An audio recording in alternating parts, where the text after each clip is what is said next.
के सभी दर्शकों को नमस्कार, प्रणाम, जय श्री कृष्ण। जन्म कुंडली में सूत्रों का बड़ा महत्व है। सूत्रों के अनुसार ही जन्म कुंडली को देखने से फलादेश में पारदर्शिता आती है। हम आपके साथ बांट रहे हैं लग्न और लग्न के कारक तथा मारक ग्रहों की स्थिति का जो वीडियो है वो आपके साथ बांट रहे हैं। यदि आपको ज्योतिष में जरा सी भी रुचि है तो आपके लिए ये वीडियो रामबाण साबित होगा।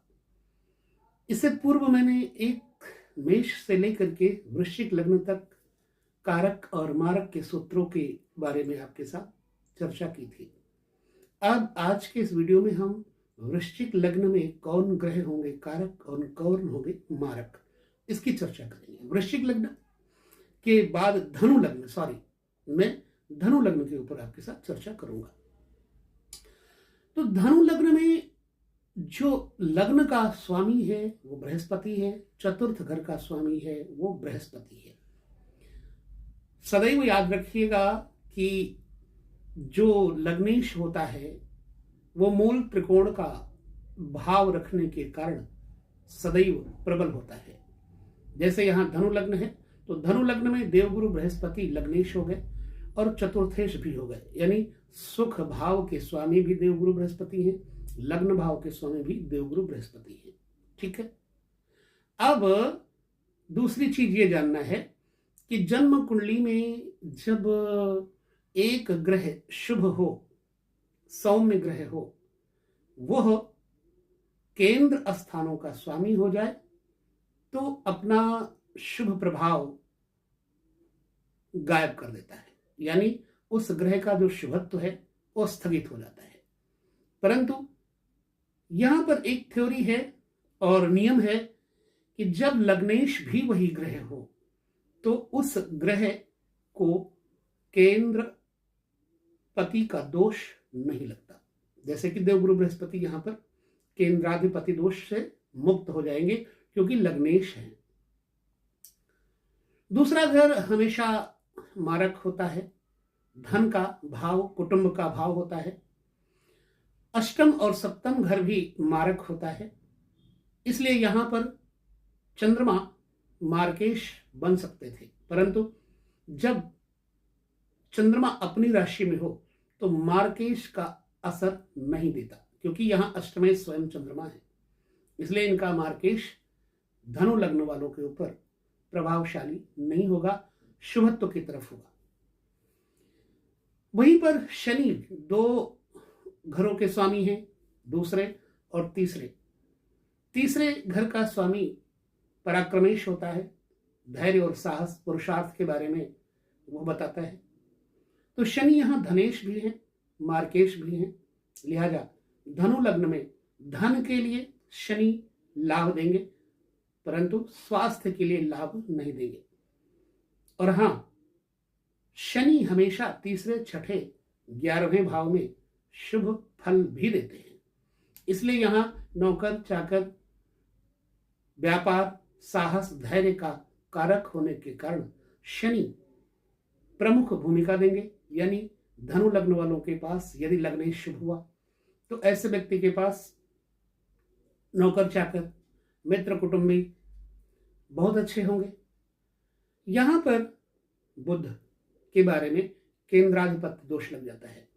बुध यहां पर कर्मेश और सप्तमेश होने के नाते केंद्राधिपत्य दोष ले लेता है। वहीं पर भाग्येश सूर्य धनु लग्न वालों के लिए कारक बन जाता है, लिहाजा सूर्य का उपाय, बृहस्पति का उपाय, मंगल का उपाय करने से जातक को लाभ और कारकत्व का पूर्ण फल प्राप्त करवाता है।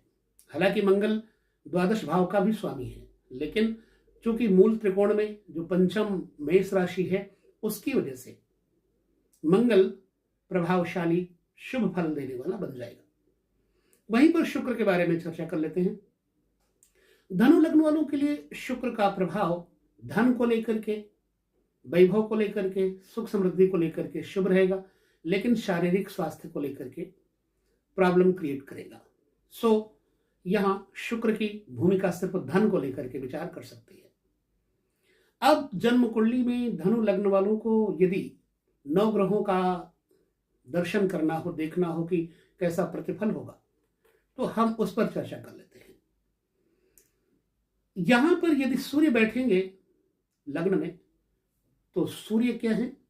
भाग्य के, धर्म के, पिता के प्रभाव को प्रबल करेंगे।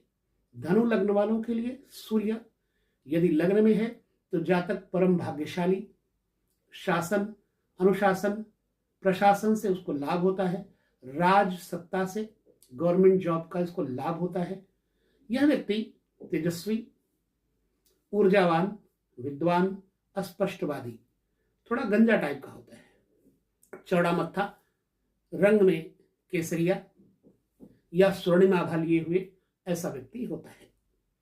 यदि लग्न में सूर्य होंगे तो ऐसा व्यक्ति विद्वान, डॉक्टरेट जैसी डिग्रियों को हासिल करने वाला, एक पुत्र का सुख मिलता है ऐसे व्यक्ति को, और अपने सिद्धांतों का दृढ़ पालन करने वाला जातक होगा यदि लग्न के अंतर्गत सूर्य आएंगे धनु लग्न में। तो चंद्रमा यदि यहां पर बैठेंगे तो अष्टमेश होने के नाते शारीरिक कृशता को, कमजोरी को दर्शाएंगे, क्योंकि अष्टमेश होने के नाते चंद्रमा का प्रभाव बुरा तो नहीं होगा, परंतु विचार और शून्यता की तरफ ऐसा व्यक्ति बहुत शांत प्रकृति का, एकांत प्रकृति का, बहुत ज्यादा दृढ़ निश्चयी भी होता है। चूंकि अष्टमेश है तो बहुत एकाग्र रह करके जो धर्म चिंतन है, भक्ति का चिंतन है, इष्ट चिंतन है, उसकी तरफ इस व्यक्ति को ले जाएगा। चंद्रमा जातक को शुभ चिंतक बनाएगा, सुंदर बनाएगा। यहां पर मंगल का प्रभाव क्या होगा? जब धनु लग्न में मंगल बैठ जाए तो मंगल पंचमेश का फल देगा, संतान सुख, धन सुख, जमीन जायदाद का सुख, धैर्य साहस का सुख, राज सुख देगा। पुनः द्वादशेश होने के नाते ऐसा व्यक्ति उदार खर्च करने में बहुत उदार होता है। जब द्वादशेश लग्न में बैठेगा तो व्यय तो करवाएगा ही करवाएगा, थोड़ा भोग बुद्धि भी दे देता है। ऐसा व्यक्ति क्योंकि मंगलिक हो जाता है तो बड़ा कटु, और हालांकि ये पुलिस डिपार्टमेंट से, जमीन जायदाद के डिपार्टमेंट से, एग्रीकल्चर के डिपार्टमेंट से लाभ ले सकता है, बिजली विभाग से लाभ ले सकता है। इस व्यक्ति को जो हमारे सेना पक्ष के होते हैं, उस सेना पक्ष को, मिलिट्री पक्ष को लेकर के मजबूती देता है।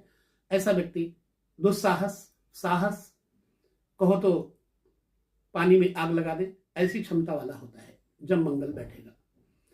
जातक की संतान बढ़िया अच्छी होती है, जातक चरित्रवान होता है, परंतु कभी यदि शुक्र की दृष्टि पड़ जाए मंगल के ऊपर तो व्यभिचारी भी बन जाता है। यदि यहां पर बुध बैठेंगे सप्तमेश और षष्ठेश होके तो जातक को व्यर्थ का संभाषण करने वाला बनाएंगे, जातक को मजाकिया बनाएंगे, क्योंकि सप्तम स्थान व्यवसाय कुशल भी है, सप्तम स्थान पत्नी भी है, तो पत्नी के साथ ऐसे लोग घुल मिल करके रहते हैं। स्त्री का पक्ष इनका बड़ा लाभप्रद होता है। स्त्रियों के सामने मूढ़ बन जाते हैं ऐसे लोग, अपनी बुद्धिमानी खो देते हैं। बिजनेस व्यवसाय वाले होते हैं, व्यवसायिक प्रवृत्ति होती है। बस जब भी बुध की दशा आएगी तो जातक को नुकसान होगा, स्वास्थ्य से, ब्रेन से, दांत से, आई थिंक, मेरा विचार है। देवगुरु बृहस्पति अगर यहां बैठेंगे तो अपूर्व वाहन सुख, जमीन सुख, मां का सुख, कांति का सुख, सब कुछ प्रदान करेंगे। राज्य वैभव का सुख भी प्रदान करेंगे, क्योंकि सुखेश और लग्नेश दोनों बृहस्पति हैं। बड़ा विद्वान, अच्छी उच्च कोटि की संस्कृति, मर्यादा का पालन करने वाला, अनुशासन प्रिय। कभी कभार ऐसा व्यक्ति योगी हो जाता है, धर्मनिष्ठ योगी हो जाता है, ईश्वर में उसकी वृत्ति होती है। कुल मिलाकर के अगर यहाँ सुखेश और लग्नेश लग्न में हो जाएगा तो जातक उच्च कोटि का संत, उच्च कोटि का विचारक, डॉक्टर, प्रोफेसर होगा। शुक्र यहां पर अगर बैठेंगे, शुक्र एकादशेश होने के कारण जातक को बड़े भाई बहनों के साथ मेल जोल के साथ रखेंगे, बड़े भाई बहनों के साथ अच्छा प्रतिफल मिलेगा। लेकिन वहीं पर बड़े भाई बहन इस व्यक्ति को बीच में कहीं ना कहीं थोड़ा थोड़ा खाते रहेंगे।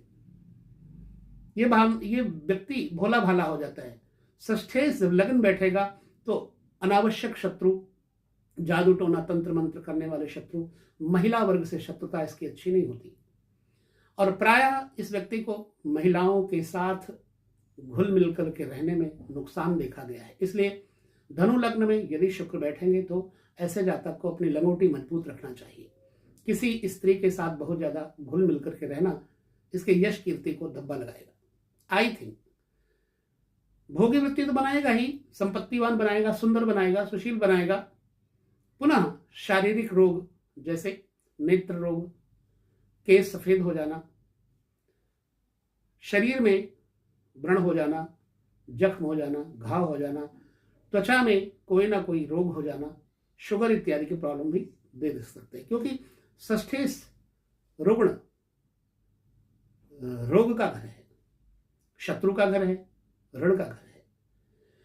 हाँ, जब षष्ठेश मजबूत होगा लग्न में तो ऐसा व्यक्ति अपने धन को ब्याज दर से खूब अच्छे से बढ़ाएगा, संपत्तिवान बनेगा।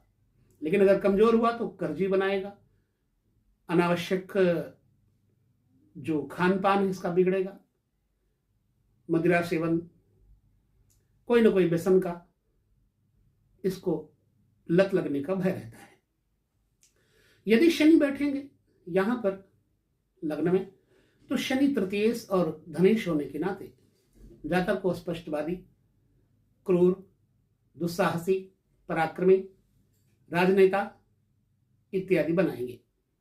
ऐसे व्यक्ति बहुत अनुशासन प्रिय भी होते हैं। जिसकी तरफ आंख उठाकर देख देते हैं वो व्यक्ति भयभीत हो जाता है, दबंग प्रकृति के बना देते हैं। शनि अगर यहां बैठेंगे तो पैतृक सुख की थोड़ी कमी आ जाएगी। धनु लग्न में शनि धनेश होने के नाते ऐसा व्यक्ति कंजूस होता है, अपने धन को बहुत ज्यादा व्यय नहीं करता, अनावश्यक कार्य में खर्च नहीं करता। भाई बंधुओं का सुख होता है, भाई बंधु इनके कब्जे में अंडर में रह करके चलते हैं। राहु अगर यहां बैठेंगे तो राहु पैतृक सुख में नुकसान देंगे, शारीरिक स्वास्थ्य, सिर दर्द, सिर पीड़ा और पत्नी के सुख को भी खराब करेंगे। यहां पर राहु बैठ करके संतान सुख को भी खराब करेंगे। अचानक धन का नुकसान, दुर्घटना इत्यादि होने का भय बना रहेगा। राहु लग्न में जातक को विचारवान तो बनाते हैं, परंतु धनु राशि में, मीन राशि में, वृश्चिक राशि में राहु अच्छा फल नहीं देंगे। यहां पर केतु होंगे तो लाभ देंगे। केतु विचारक, अच्छी शुभचिंतक स्थिति, धर्मनिष्ठा,